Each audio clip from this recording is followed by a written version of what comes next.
Very good morning to all of you. This is my seventh video in which I am going to express about jaundice. And jaundice is an infant is when a baby's skin or white the eyes becomes yellow and because of the increase in bilirubin into the blood. जब कभी भी जो jaundice होता है वो क्या होता है कि जब हमारे हमारे बच्चों के अंदर हमारे जो शिशु होते हैं उनके अंदर जब जब उनकी वाइट आइज येलो कलर की हो जाती है तो हम उसको कहते हैं कि हाँ बच्चे को पीलिया हो गया है या फिर उससे जॉइंटिस है। तो जो वो पीलापन है वो इसलिए आता है क्योंकि जो बच्चा है उसकी जो ब्लड है उसके अंदर बिलिरुबिन की जो मात्रा है वो बढ़ गई है। And in many newborn mild jaundice is common because their life is still developing. Because in बहुत सारे जो शिशु जब पैदा होते हैं तो उनकी बॉडी के अंदर उनकी बॉडी के अंदर जॉइंटिस जो है वो बहुत ही कॉमनली पाया गया है। और ये इसलिए होता है क्योंकि जैसे जैसे बच्चा डेवलप होता है बढ़ता जाता है वैसे वैसे उसके अंदर जॉइंटिस वैसे वैसे उसके अंदर इस टाइप की जो डिजीज़ होती हैं वो मतलब उसको उसकी तरफ अट्रैक्ट होती है उसको बहुत ज़्यादा अफेक्ट कर सकती है। It often appears around 2 to 3 days after the birth and improve over the following days. यानी ये आपको जब बच्चा पैदा होता है उसको 2 से 3 दिन तक आपको दिखाई दे सकता है। उसके बाद ये एज इट इज़ जैसे जैसे बच्चे की ग्रोथ होती जाएगी वैसे वैसे ये ख़त्म होता जाएगा। yellowing appearance within the first 24 hours after birth। यानी कि जो उसकी आइज़ होती हैं वो येलो होती हैं जब बच्चा पैदा होता है उसके 24 घंटे तक वो बच्चे की आइज़ होती है वो येलो ही कलर की होती है। The yellow colour is becoming deeper and spread in the legs.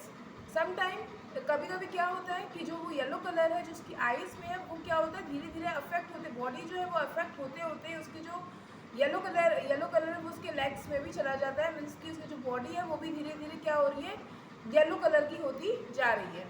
The baby is very sleepy difficult to wake and feeding poorly. If the baby is sleepy बच्चे को बहुत ज़्यादा नींद आ रही है उसको बहुत ही डिफ़िकल्टी हो रही है कि वो उठ नहीं पा रहा है ठीक से और एंड फीडिंग पुअरली यानी कि उसकी जो मदर है वो उसको फीड नहीं कर पा रही या वो बच्चा चिड़चिड़ा हो रहा है। तो ये सारे कारण किस चीज़ के होते हैं ये सारे कारण जॉइंटिस यानी कि पीलिया के होते हैं। Baby has unusual crying and abnormal movement and seems unwell.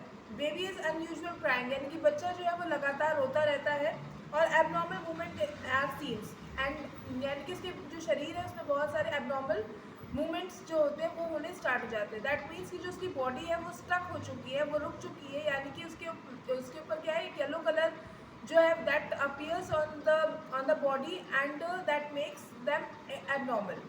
After that the unwell and the jaundice continue longer for unexpected यानी कि jaundice जो है वो लंबे समय तक चल सकता है। ये हम नहीं कह सकते कि वो कब तक और कहाँ तक जाएगा यानी कि ये बिल्कुल भी बताया नहीं जा सकता। ट्रीटमेंट कैसे होता है when the doctor may check the bilirubin level into the blood with the blood test। यानी कि जब बच्चे के अंदर जब भी कोई पेडिट्रिशियन ये कहता है कि जब बच्चे के अंदर हम बिलिरुबिन का लेवल चेक करेंगे कि बच्चे का जो ब्लड है उसमें बिलिरुबिन की मात्रा कितनी है उसके बाद ही ये पता चल सकता है कि पीलिया को किस तरीके से ट्रीट किया जाएगा। मतलब एक डॉक्टर पीलिया का या जॉइंटिस का ट्रीटमेंट कैसे करेगा ये पूरी तरीके से निर्भर होता है बिलिरुबिन के लेवल पे जो कि उसके ब्लड टेस्ट के दौरान ही पता चलता है। आगे है depending on the bilirubin level and the baby's age and the health treatment may include the phototherapy, special blue light, and severe cases require the urgent medical treatment. Sometimes they need the urgent medical treatment also. After that, do not give the water.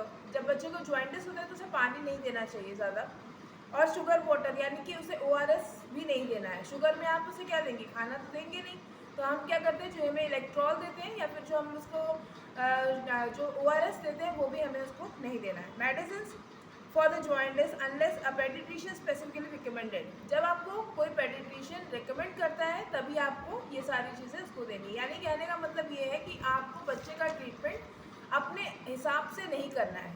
बच्चे को आपको paediatrician को दिखाना है और उसके बाद ही उसका ट्रीटमेंट करना है। If you are preparing mother's awareness, yes, I'm preparing for the mother awareness about the jaundice in an infant.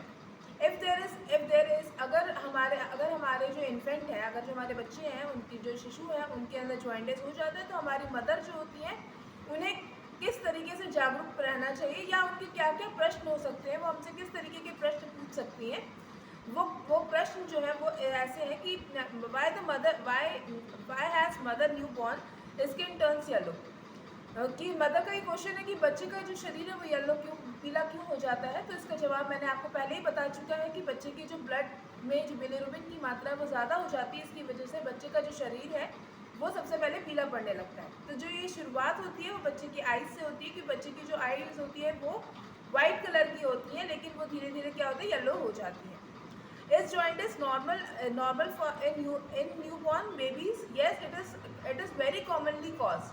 I'm not saying that it is normal for the newborn. ये वो normal नहीं है, लेकिन आज की जो स्थिति है उसको देखते हुए जो शिशु है उनमें जॉइंटिस जो है वो बहुत ही ज़्यादा कॉमनली फैल रहा है, बहुत जल्दी फैल रहा है, बहुत सामान्य बात हो चुकी है। तो इसीलिए हमें इसका बहुत ही ज़्यादा ध्यान देने की आवश्यकता होती है। when does the newborn jaundice unusual started?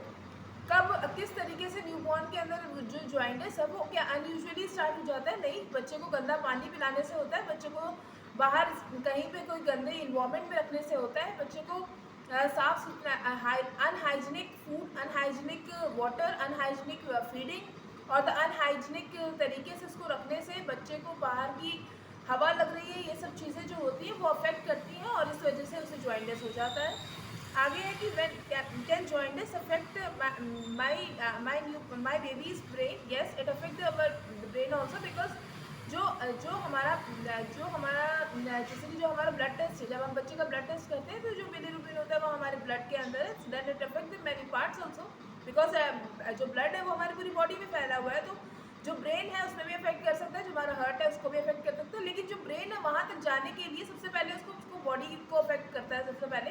तो पहले उसने आइज़ को अफेक्ट किया, उसके बाद उसकी जो चेहरा है वो पीला पड़ जाएगा, उसके बाद उसके लेग्स है वो पीले पड़ जाएंगे, उसकी जो शरीर है वो पीला हो जाएगा और उसके बाद जाकर अगर उसकी मात्रा तब भी आप उसका ट्रीटमेंट नहीं कराते हैं या फिर तब भी आप उसका ट्रीटमेंट खुद करते हैं तो क्या होगा कि वो उसके ब्रेन को भी अफेक्ट करेगा ही करेगा। तो उसके बाद क्या है कि how can I check my baby's bilirubin level. तो बिलिरुबिन लेवल चेक करने के लिए आपको कोई भी इस तरीके से नहीं करना है कि जैसे जो बच्चे को डायबिटीज़ होता है तो आपने बच्चे को डायबिटीज़ चेक करना है तो आपने क्या किया कि एक वो मीटर लिया एंड उसमें आपने ब्लड बच्चे का लिया और उसको चेक कर लिया। वैसा आपको कुछ नहीं करना है, आपको उसको पेडिट्रिशियन के पास लाना है, डॉक्टर के पास लाना है। डॉक्टर को जो भी सही लगेगा उसके हिसाब से वो उसको रिकमेंड कर देगा, आपको अपने तरीके से कुछ भी उसका चेकअप करने की ज़रूरत नहीं है। Can dehydration make jaundice worse? Yes, the dehydration makes jaundice worse. आपको क्या है कि आपको जैसे ही आपके बच्चे को कोई भी दिक्कत होती है तो बच्चा तो इतना छोटा है कि वो तो कुछ बता नहीं पाएगा, बच्चा रोता ही रहेगा।